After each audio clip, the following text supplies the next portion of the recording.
Brasil ha sorprendido con una medida del regreso del barbijo en aviones de aeropuertos. Así es, realmente, bueno, hubo una suba de COVID-19 y han decidido volver a utilizar el barbijo obligatorio, porque todavía nosotros vemos gente con barbijo, pero no es obligatorio, Claro. está en decisión de uno si lo quiere usar o no. Bueno, esto en Brasil ya estaba del mismo modo, pero volvieron a ser obligatorios los barbijos. Carlos Turdera es periodista argentino en Brasil, además ya un amigo de la casa. Carlos, muy buenos días, un placer volver a saludarte. Florencia, Guillermo de Norte Grande Federal, ¿cómo estás?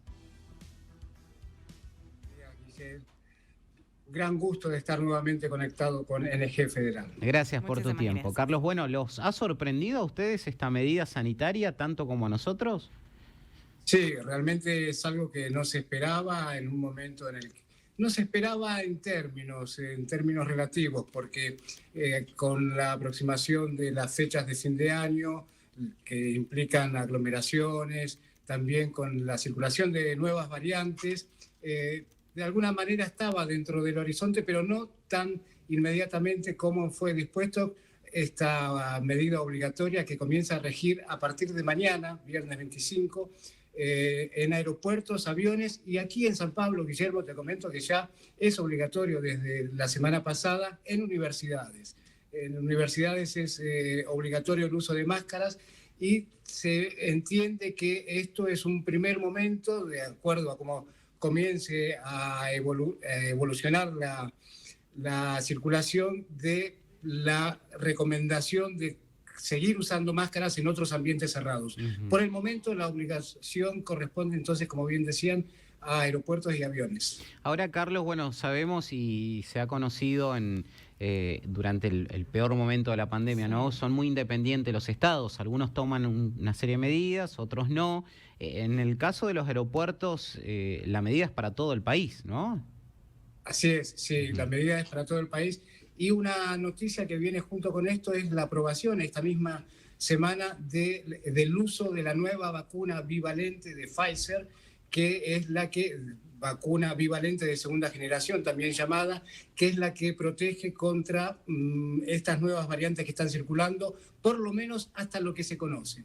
Estas nuevas variantes, la característica que tienen es justamente de evadir la protección de las vacunas anteriores, por lo que el anuncio de que Anvisa, que es el organismo regulador y de las vacunas aquí en Brasil, ha permitido el uso de estas nuevas generaciones, trae un poco de tranquilidad, porque lo que se ha visto, Guillermo, es que los casos más graves de internación en distintos lugares de Brasil y que vuelven a aumentar los casos son justamente de aquellas personas que no han completado el ciclo de vacunas con las anteriores. De manera que poder ahora usar las nuevas protege más ampliamente tanto contra las primeras variantes como estas nuevas que están llegando. Muy bien, ¿este es el único lugar donde por ahora se impone el uso obligatorio de barbijo?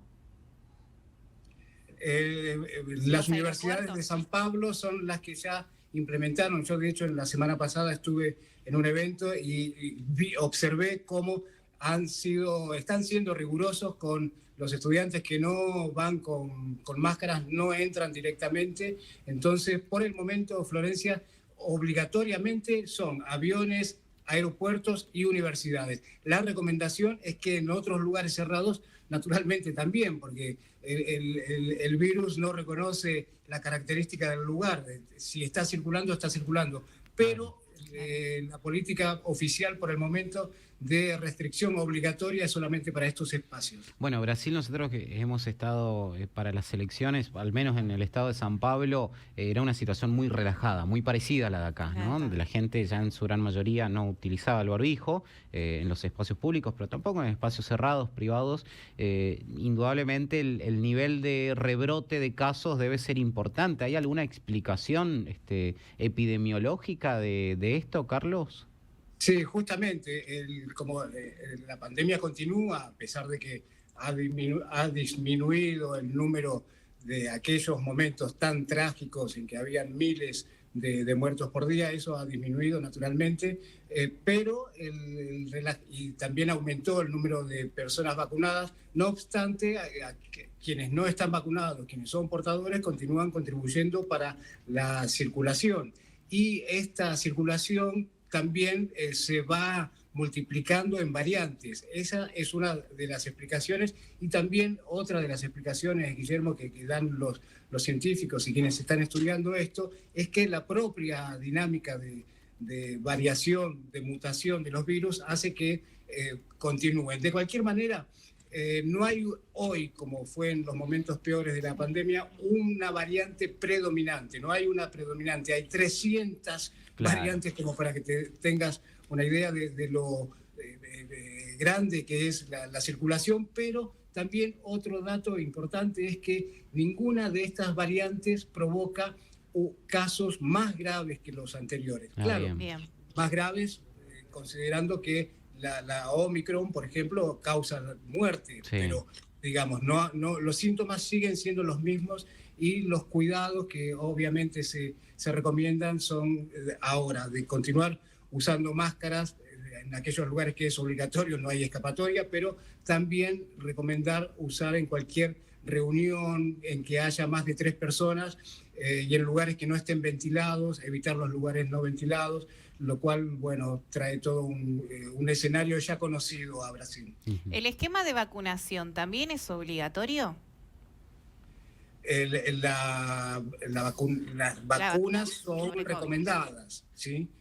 No hay una fuerza coercitiva que lleve a las personas a vacunarse, pero, digamos, es una obligación moral en todo caso. Claro, exactamente. Claro. Bueno, Carlos, la última pregunta no tiene que ver con las vacunas. ¿Cómo ha quedado la relación Bolsonaro-Lula? ¿Ha habido novedades respecto a un pedido de anular votos que hizo Bolsonaro? Finalmente el Tribunal Electoral le dijo, no, señor, las elecciones son legítimas y Lula tendrá que asumir.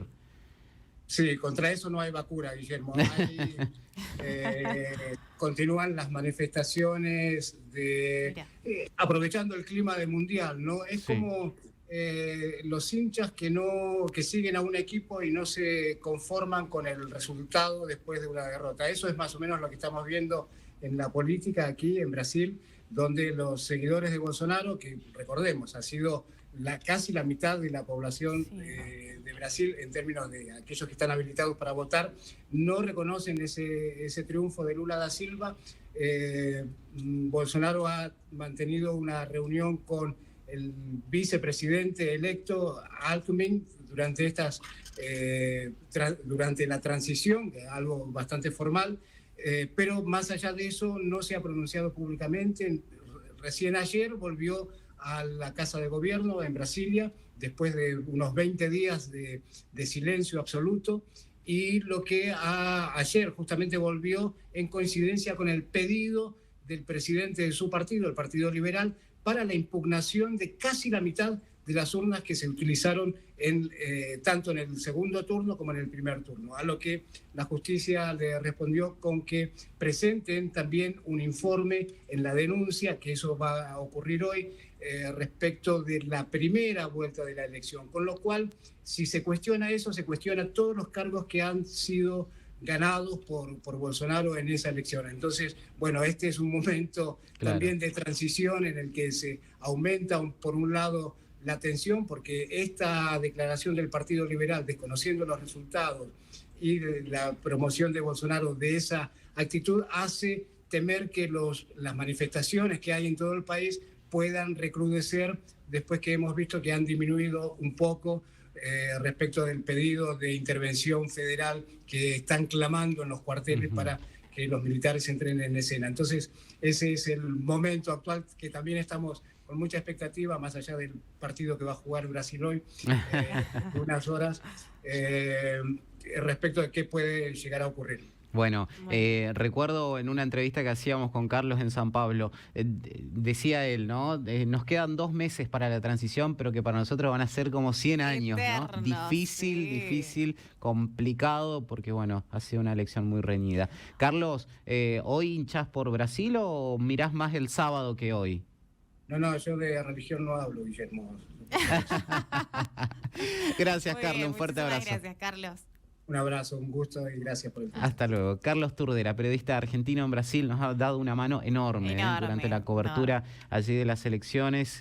Hace ya 20 años que 20 días. trabaja y que vive allí, así que se conoce mucho. Difícil, lo pusiste en un aprieto, ¿no? Sí. Argentina, Brasil, yo creo que siempre va a estar ahí medio difícil. Como cuando la es sociedad fútbol, brasilera, ¿no? ¿viste? Mitad Lula y mitad Bolsonaro, bueno, mitad Argentina. Qué mitad difícil año para Brasil, ¿no? Entre las elecciones, Sí. entre el mundial, el fútbol, realmente corazones que no aguantan. Sí, es verdad. Bueno, hacemos la pausa, ¿eh? Nos vamos a una pausa. Ya volvemos.